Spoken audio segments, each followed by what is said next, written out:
Et bonjour à tous et bienvenue dans cette nouvelle vidéo de Dodan Lorcana. J'espère que vous allez bien, moi ça va extrêmement bien. Nouveau set, nouvelles lunettes.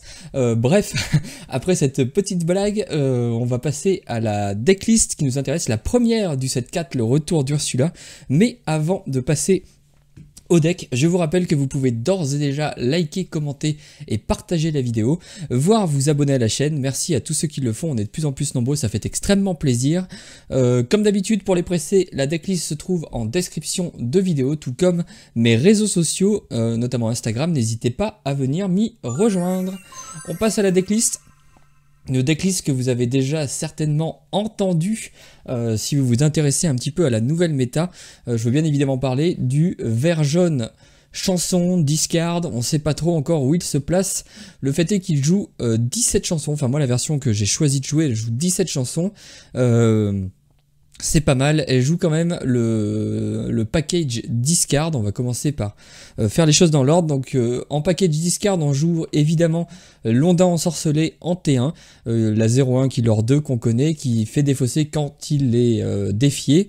On joue également la Ursula T2, qui permet d'aller checker la main et de faire défausser une chanson à l'adversaire de votre choix.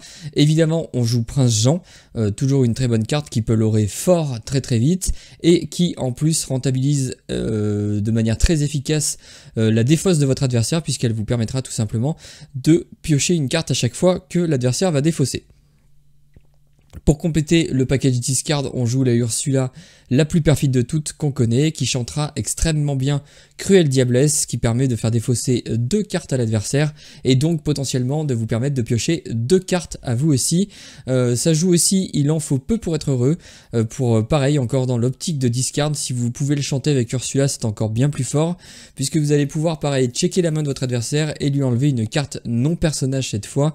Donc il y a certains match-ups où ce sera pas très utile, mais grâce à la nouvelle Ursula qui se shift d'ailleurs très bien sur vos 2 petites Ursula qui ne vous servent pas forcément à grand chose. On reviendra sur la première tout à l'heure. Mais en tout cas, elle permettra de se shifter gratuitement, puisque vous allez pouvoir vous débarrasser notamment d'un Il en faut peu pour être heureux. Si jamais vous savez que l'adversaire n'a absolument rien à jeter en main, ça peut être intéressant de plutôt jouer une carte qui lors 2 et qui fait le même effet, puisque lorsqu'elle partira à l'aventure, vous allez pouvoir checker la main et lui faire défausser une carte non personnage de votre choix. Le même effet que Il en faut peu pour être heureux, donc ça peut être intéressant de se débarrasser de ces cartes-là une fois qu'elles ne servent plus à rien et de poser cette Ursula qui, elle, l'aura pour pas mal. On joue le Record Player, je sais plus ce que c'est le nom en français, elles sont pas encore traduites sur le site, désolé pour les francophones, enfin pour ceux qui en tout cas ne supportent pas l'anglais, ceux pour qui ça hérisse les poils. On va faire avec pour cette vidéo. Donc ça en fait, à chaque fois qu'on joue une chanson, le personnage adverse va perdre 2 points de force jusqu'à votre début de tour, donc ça peut être intéressant pour protéger votre board et surtout parce que la deuxième partie avec les Stitch, on s'en fout, on n'en joue pas, mais surtout ça va vous permettre, je sais plus si j'ai cliqué oui, ça va pour vous permettre potentiellement de faire des Under the Sea qui vont être ravageurs, puisque si l'adversaire pose pas mal de petites cartes et que vous arrivez à chanter des chansons, bon, à mon avis il faudra vérifier en jeu, mais je pense que le Under the Sea malheureusement s'active avant l'effet du Record Player, donc vous profiterez malheureusement pas. Donc en fait ce que je dis est faux, j'en suis désolé, il faudra chanter d'abord une chanson puis jouer Under the Sea et ça devient compliqué vu qu'il faut quand même chanter à l'unisson 8, c'est quand même énorme. Par contre le Record Player sera très fort avec les muses, puisque à chaque fois que vous chantez une chanson, vous allez pouvoir... bah non, en fait, c'est la même chose. Je sais pas, là, par contre, je ne sais pas comment ça se trigger. On va peut-être... on pourra le voir pendant la vidéo. Mais à chaque fois que vous allez chanter une chanson, vous allez pouvoir remonter en main un personnage qui coûte 2 ou moins dans la main de ce joueur. Donc, vous pouvez aussi remonter vos propres personnages. Ça peut être intéressant de remonter une Ariel pour ensuite la reposer et aller chercher une grosse chanson. On joue évidemment la nouvelle chanson un peu star du verre, We Don't Talk About Bruno, qui s'insère parfaitement dans la mécanique discard, puisque vous allez pouvoir remonter un personnage dans la main de son adversaire, dans la main de son propriétaire, et ce joueur va ensuite défausser une carte au hasard, donc il choisit même pas. Vous avez des chances de voir la carte que vous avez remontée se faire défausser beaucoup plus fort en fin de partie quand l'adversaire, si vous avez réussi votre plan discard, et ben en fait en gros c'est une gestion en vert, la première gestion efficace puisque Milotouch ça ne marchait pas. Si l'adversaire n'a plus de carte en main, ça peut être tout simplement monstrueux. Vous allez lui remonter une créature, il va s'en défausser, vous allez piocher de la gestion plus de la pioche. C'est conditionnel heureusement, sinon ce serait tout simplement pété, mais là c'est plutôt pas mal. Qu'est-ce qu'on joue d'autre? On joue la Cendrillon Méloman 3 puisqu'on joue quand même des grosses chansons, on veut essayer d'avoir des personnages qui trichent un petit peu au niveau de leur capacité à chanter, tout comme la nouvelle petite Ursula, Vanessa, qui est 1-4 et qui surtout chante pour 4, donc, et qui en plus peut s'altérer avec la grosse Ursula sans perdre son Méloman 4, puisqu'elle est aussi un coup de 4. Donc en fait ça permet de chanter très vite des grosses chansons, genre vous voyez au tour 3, vous pouvez déjà chanter Look at This Family et vous êtes pas loin de pouvoir chanter Under the Sea, donc c'est très fort. On joue Diablo, la carte qui a fait couler beaucoup d'encre et dont on attend beaucoup, moi y compris, j'adore cette carte, j'espère qu'elle va être très forte. C'est une carte qui peut se shifter, bon là on le fera pas parce qu'on a choisi de ne pas jouer les petits Diablos, je pense que c'est possible d'inclure les petits Diablos, à voir si les Cendrillons, les petites Cendrillons sont suffisamment efficaces. Ça vous demande quand même de discard une carte action, donc chanson ou action tout court.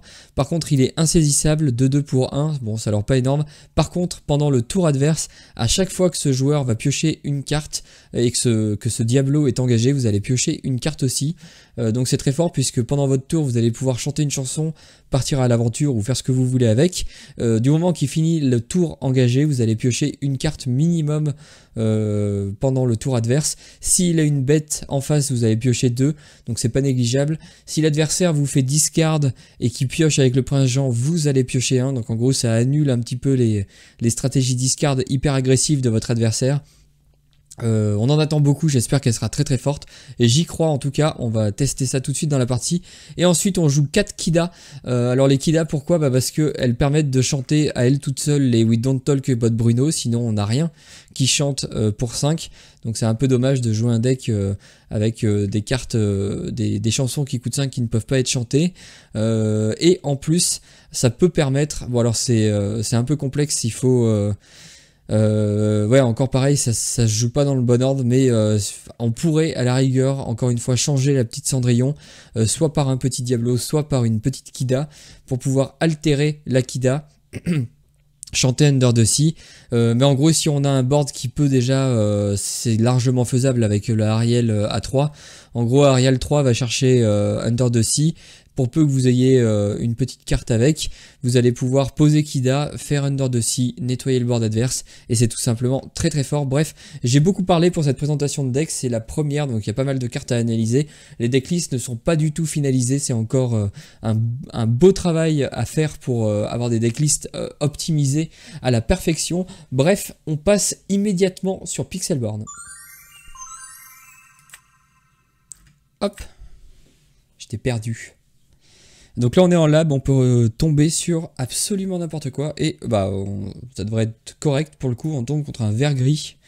Le vert gris discard a priori. Alors il y a le tourne-disque. On veut de l'early game agressif. Oh joli, d'autres cartes, dis donc. J'avais jamais vu. Et ben on n'a pas du tout un début de game agressif, c'est fort dommage. J'adore son dos de carte, je sais pas comment il l'a eu, mais c'est très joli. Donc on n'est pas hyper bien. Le Robin, en fait, ils ont une sortie qui est globalement toujours cadencée de la même manière. Là, s'il me fait Bucky et Robin T3, ça sent très mauvais parce qu'en fait, on a ce deck-là a globalement peu de choses. Ça, on est content de l'avoir partir en encre, la bête. On a globalement peu de choses pour aller l'embêter. Ah, et là, évidemment... Ah non, ça ne nous tue pas, le Baboom. Par contre, on est content de l'avoir vu partir.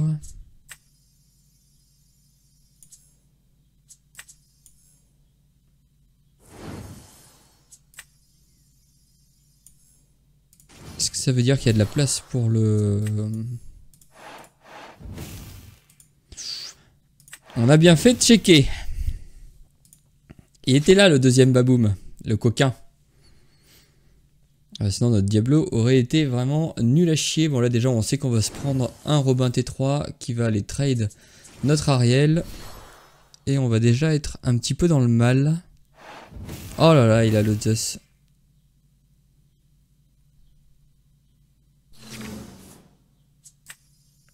On va commencer par ça. On n'a pas trop le choix. Après, c'est pas trop mal parce qu'on pourrait le chanter. Pas ce tour-ci évidemment. Parce qu'elle vient d'arriver.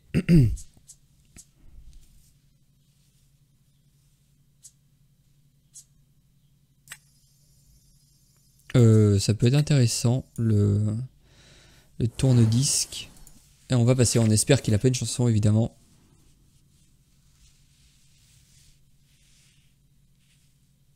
S'il a de quoi gérer l'un des deux, on est un petit peu rect. Sinon, j'ai envie de dire qu'il y a match. Même si globalement en fait on a des boards qui sont assez fragiles. On ne parle pas de Bruno, c'est plutôt pas mal.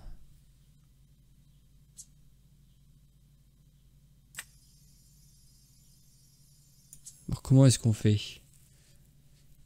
On pourrait poser, remonter des fossés.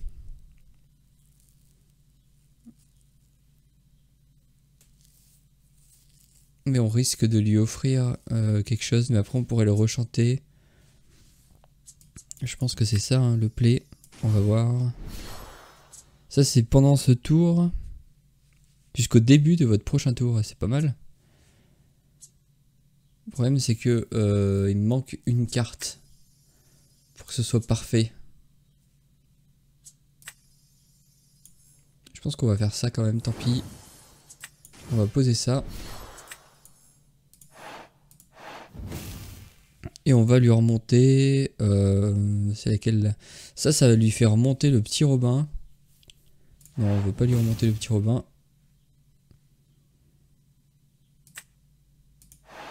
On va évidemment lui détruire son truc. Il a l'air d'absolument vouloir garder sa chanson, sa dernière carte. Du coup, on va lui faire défausser aussi.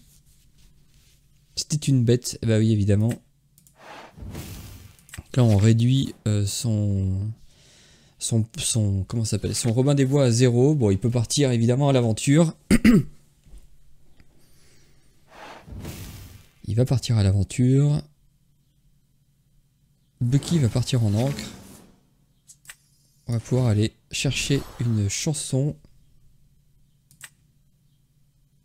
La question c'est, est-ce qu'on la chante juste pour pouvoir faire ce qu'on veut?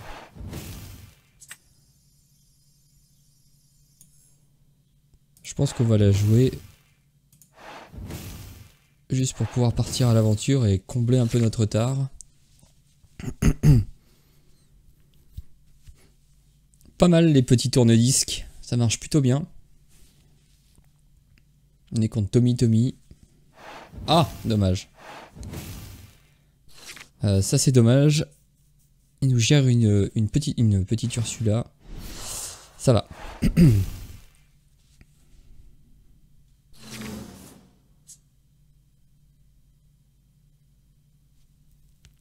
Alors ça on peut malheureusement, c'est dommage, mais est-ce que je pense pas que le tourne-disque s'effectue avant. C'est dommage, sinon c'était incroyable.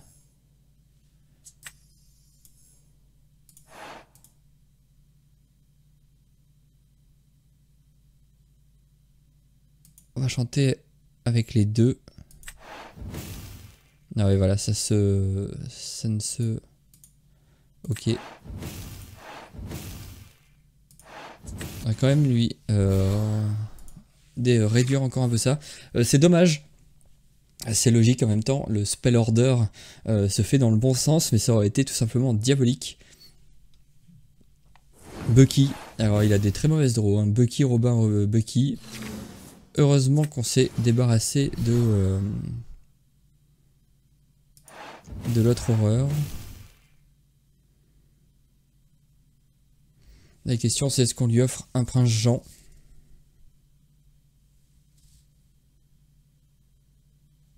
Je pense pas. Bon là évidemment s'il peut tuer notre sirène on s'est trompé. Enfin, il a que des mauvais drops. On a un peu de chance. Là il en a marre, il va taper notre Ariel.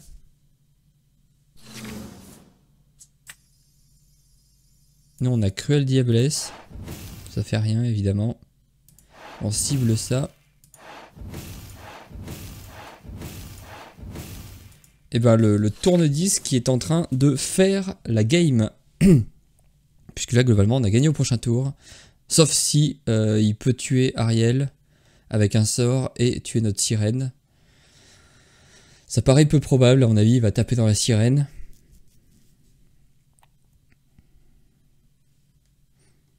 En tout cas j'adore son dos de cartes, je sais pas du tout comment il l'a eu.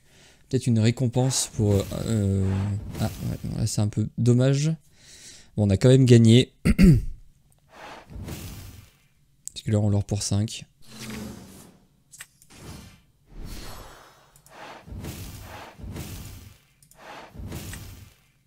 J'ai pas eu le temps de le remercier pour cette partie. On va enchaîner tout de suite sur la deuxième partie avec ce nouveau deck qui à mon avis n'a pas encore trouvé tout son plein potentiel, mais en tout cas il nous montre un gris-rouge. Ça aussi c'est probablement un des nouveaux gros decks du format qui va venir embêter tout le monde. Alors ça on a vu que c'était quand même très fort. Évidemment on aimerait bien avoir des tours 1. Ça en fait au tour 4 on peut déjà la chanter. Hein.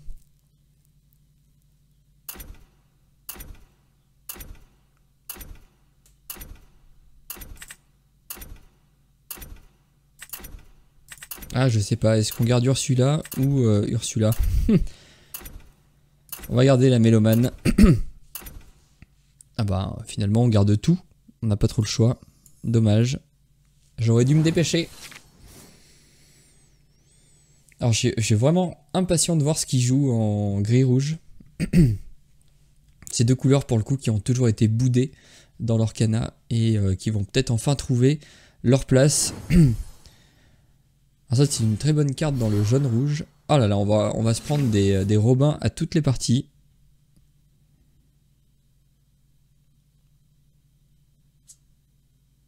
Est-ce qu'on veut mélomaner tout de suite ou est-ce qu'on préfère... Il en faut peu pour être heureux, c'est peut-être pas le moment. Quoiqu'après si on développe le tourne-disque c'est très fort, mais... Est-ce qu'il joue des casse-objets? J'en ai aucune idée. On va peut-être plutôt jouer safe.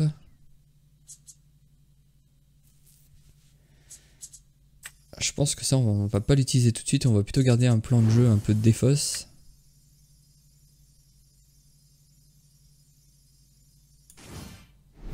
On va vérifier sa main. Ok, il y a Fortisphère, il l'a pas joué au tour 1. Il a pas de Robin T3, par contre il a plein de Teb. Gagner 2 éclats de l'or, ah oui ok, donc il va vouloir tout simplement trade mon board à tous les tours. Donc le tourne-disque peut être très intéressant pour l'empêcher de trade, prendre du lore et tuer mon board.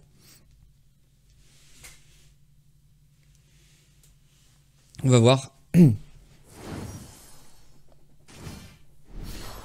met un arc impérial. Alors arc impérial ça fait quoi? Le personnage choisi gagne offensif +2 et insaisissable. Et bien sûr il joue des héros. Non, on a Bruno encore. Donc là il en faut peu pour être heureux, ça va pas faire grand chose. Je pense par contre qu'on va commencer.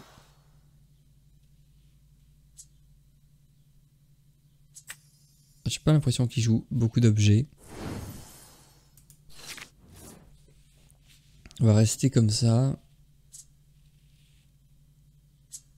On aurait peut-être dû plutôt poser un Diablo sur ce tour. J'ai peut-être joué un peu vite. plutôt que le tourne-disque. Même si le tourne-disque, j'ai l'impression que c'est bien de le setup assez tôt. Alors il fait quoi le Flynn? Parce que j'ai entendu qu'il était pas mal. Début de votre tour, si vous avez un personnage avec plus d'attaque que n'importe quel personnage, gagnez 3 de l'or. Ah oui. Ça peut devenir problématique. L'avantage c'est qu'on va pouvoir poser notre Diablo pour éviter de se prendre 3 de l'or gratos. On pourrait prendre le trade. On en a pas trop envie.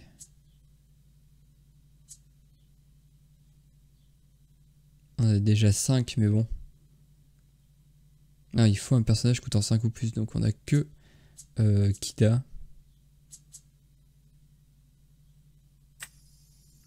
Je pense que toi tu peux t'en aller. Et on va passer. Alors là, je vous avoue que je suis un peu perdu. J'avais l'impression qu'il fallait plutôt le jouer agressivement ce deck. Et là, au final, j'ai une sortie qui est plutôt. Qui veut mettre en place un plan de jeu avant de pouvoir partir à l'aventure bêtement. Et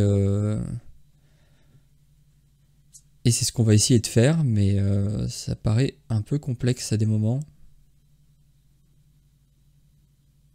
En tout cas, s'il part à l'aventure, on va pouvoir jouer Kida et taper son Flynn.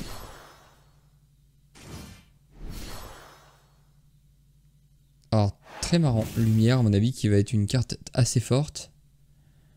Tu pars pas avec ton Flynn ?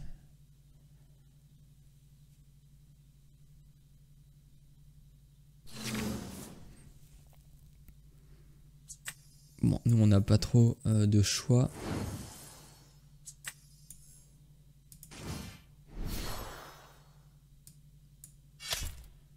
Parce qu'il faut évidemment qu'on se débarrasse d'un Robin gratuitement. Ah, non, bah, je suis un idiot. J'aurais mieux fait de faire un de l'or. Bon, évidemment, on va partir là. L'avantage c'est que nous maintenant, oula, par contre à l'unisson, on va faire un unisson. On va tout simplement tout lui renvoyer dans le bas de sa bibliothèque. Ça va être démentiel. Je pense qu'il n'est pas prêt à ce qui va se passer. En fait, on va gagner sur Sous l'océan. Bon, j'ai l'impression qu'elle est parfaite dans ce match-up, qu'elle est parfaite dans cette partie. Bon, il lui restera une bête, malheureusement. Ah, mais non, ça va pas marcher. Ah non, la lose. Ils vont regagner leur point de vie. Terrible.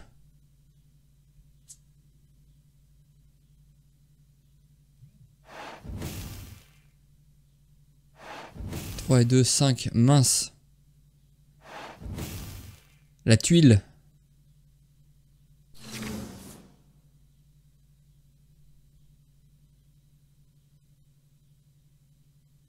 Après, je peux sacrifier mon Diablo.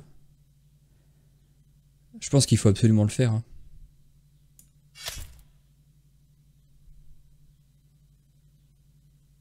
Ah non, et on n'a plus que 7. Malédiction.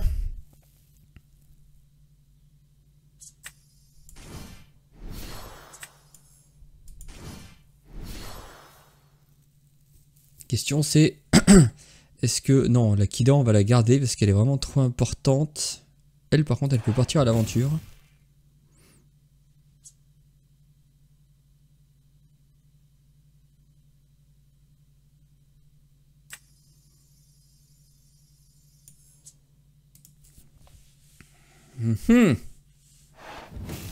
Donc là, il va piocher 2 cartes, c'est pas cool.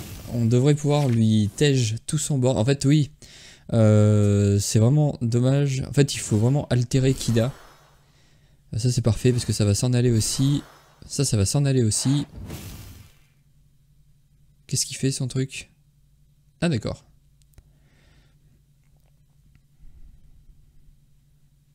Bon, on va quand même lui faire... On va quand même lui faire mal, là, je pense. On va quand même lui gérer 5 créatures avec un sort. Il lui restera la bête.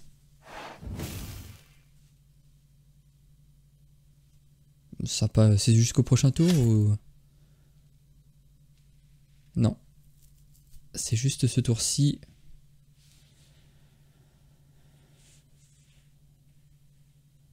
Heureusement qu'on a Kida qui empêche le Flynn de l'aurer à fond.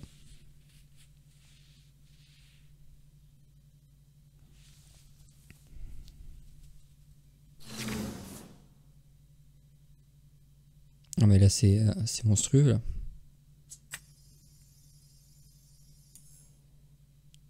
On va le faire.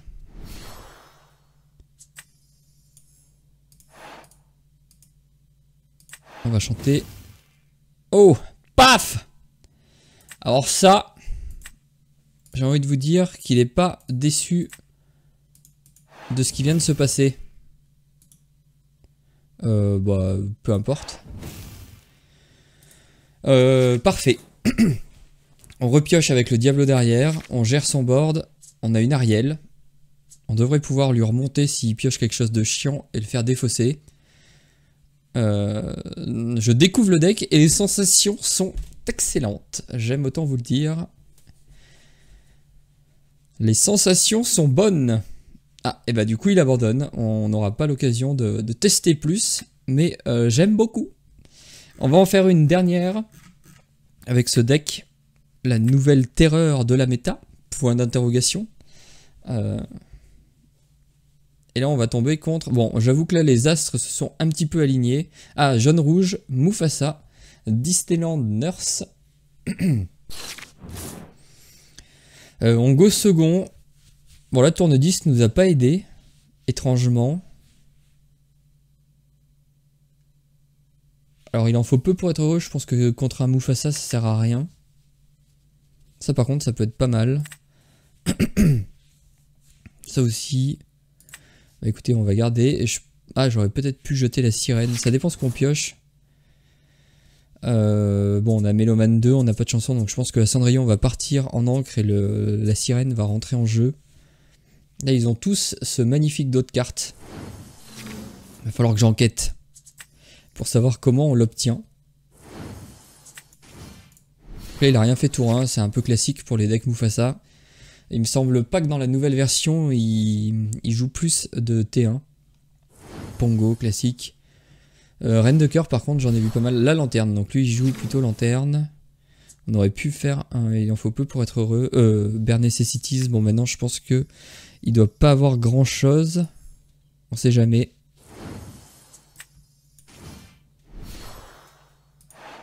Ok, il pourrait jouer quelque chose avec charge, mais ça le ferait défausser. Le but c'est de l'épuiser assez vite ses ressources parce qu'on sait que, en plus il a commencé, on sait que tour par tour il peut nous écraser assez facilement. Heureusement on a quand même des armes pour se défendre. Carte non personnage c'est un peu nul, après elle leur 2, donc c'est son avantage. Alors ça c'est chiant, Goofy c'est un peu la nouvelle terreur. Après, heureusement elle est pas non plus très très forte. Enfin, très forte. Ah! On aurait pu le faire défausser.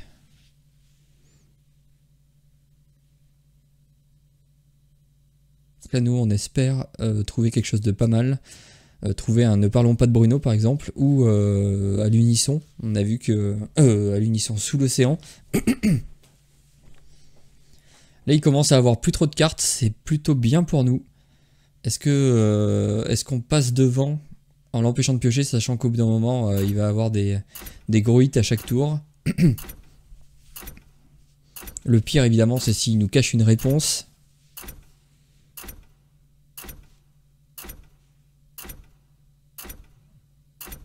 Il fait rien, il passe pas. C'est étrange.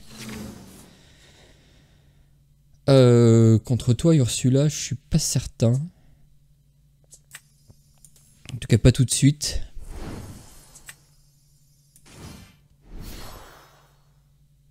Ça par contre, on veut. Parce que là, il le sait, à partir du tour prochain, on va pouvoir remonter, défausser, remonter, défausser. Bon, ce qui se passe, c'est qu'on en a 2. Donc ça, c'est plutôt pas mal pour nous. On jouera bien évidemment lui en premier.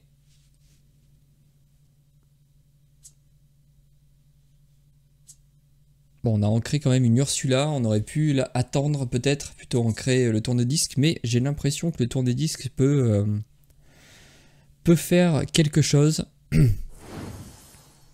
il va pouvoir poser un truc pour 6, non pour 5 pardon. Un Pongo.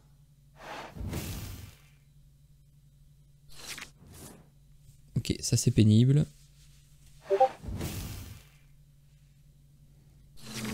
Je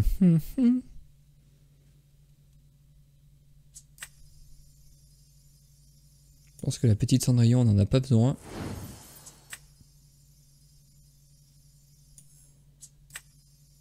On va d'abord poser ça.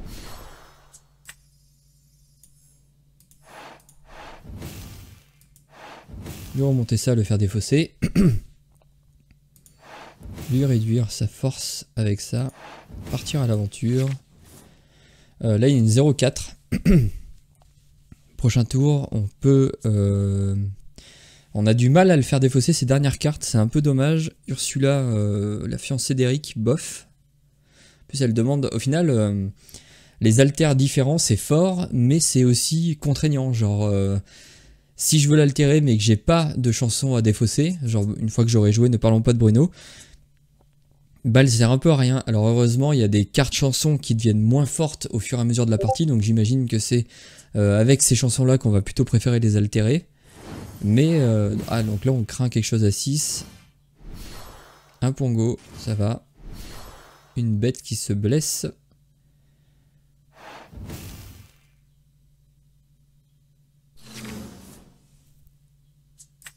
Bon, là à mon avis...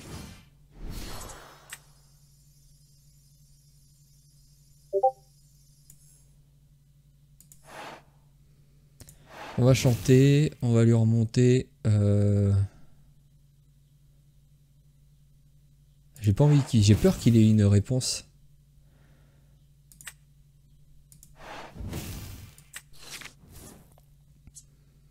Est-ce qu'on check sa main pour le rendre... Non, ça vaut peut-être pas le coup. Après, cela dit, par contre, ça peut être l'occasion d'altérer en défaussant une carte. Il a un move à ça. Au moins, on le sait. Il peut nous prendre notre Ariel.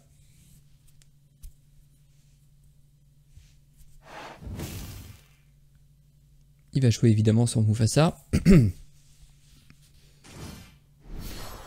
Ah non, bah oui, enfin il va jouer Mufasa, il va juste jouer les deux cartes. Qu'est-ce qui peut nous sauver? Là il va peut-être prendre le trade, c'est une erreur je pense, il aurait mieux fait de le garder pour piocher.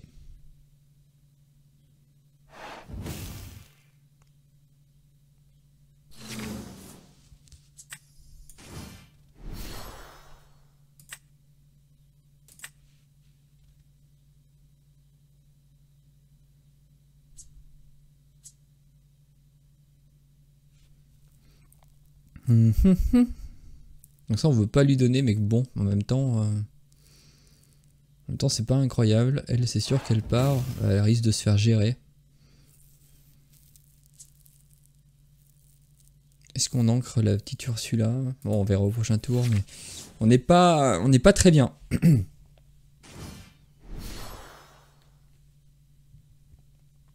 Il a que des cartes qui leur quand même pas mal. Dieu merci, il trouve pas de réponse. Question c'est est-ce qu'il veut? Ouais, il va vouloir se blesser évidemment.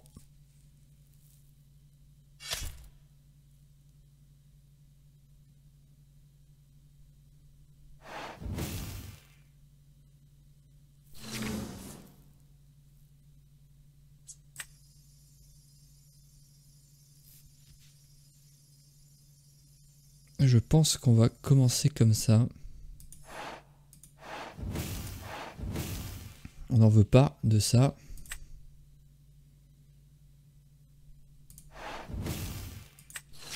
Ça permet de piocher une carte. C'est pas trop mal, on pourrait chanter 2 fois au prochain tour.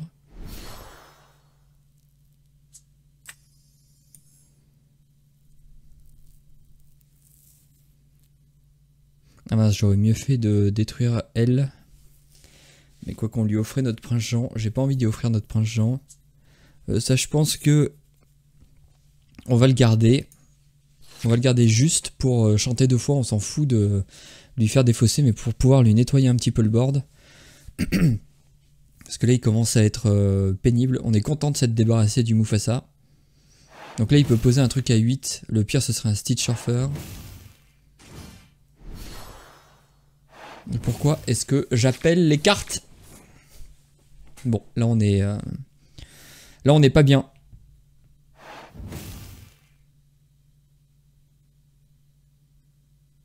Heureusement, on a toujours Prince Jean à l'unisson. Est-ce que ça vaut le coup? On peut le chanter 2 fois, mais bon. Je suis pas certain qu'on soit dans une position où on a envie de chanter 2 fois. On va plutôt d'abord faire Ursula. En plus, on sait jamais. Oh là là, il a la réponse.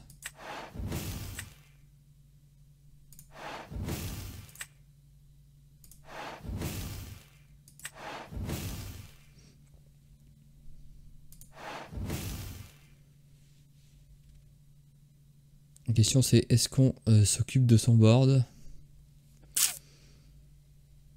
Ou est-ce qu'on chante regardez cette famille à l'unisson, mais bon.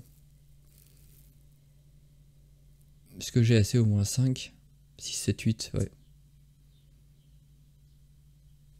On est un peu mal là. On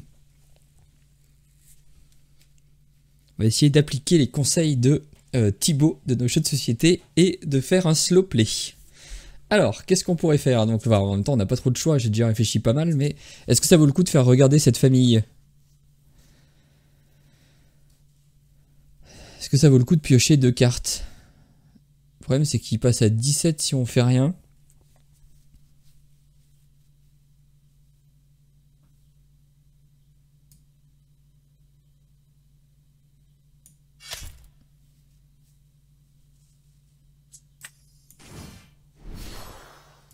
Je pense que malheureusement, on est vraiment deg, le Stitch nous ratatine. Oh là là, ouais bon là, paf paf, il va pouvoir taper ce qu'il veut. Le soigner. Ah par contre, il prend des dégâts. Comment ça marche? Ah oui. Ah bah oui, évidemment. Paf, on détruit tout. Il peut pas soigner pour l'instant. J'avais jamais vu. Bon, on s'est fait ouvrir en 15. Malheureusement. On peut même pas lui détruire ça. Well play. On s'est fait ouvrir par le Mufasa qui a l'air diabolique. La nouvelle version du Mufasa a l'air très très forte. J'espère que cette vidéo vous aura plu. Si c'est le cas, n'hésitez pas à liker, commenter, partager et vous abonner à la chaîne. Ça me soutient, c'est gratuit et ça me fait beaucoup de bien. Merci beaucoup à tous ceux qui le font. Bref, j'espère que vous aurez plu. Je crois que je me répète un petit peu. Il est temps pour moi de couper la vidéo. Je vous souhaite donc une excellente soirée et ou une excellente journée. Tout dépendra du moment où vous choisissez de regarder cette vidéo. Allez, salut!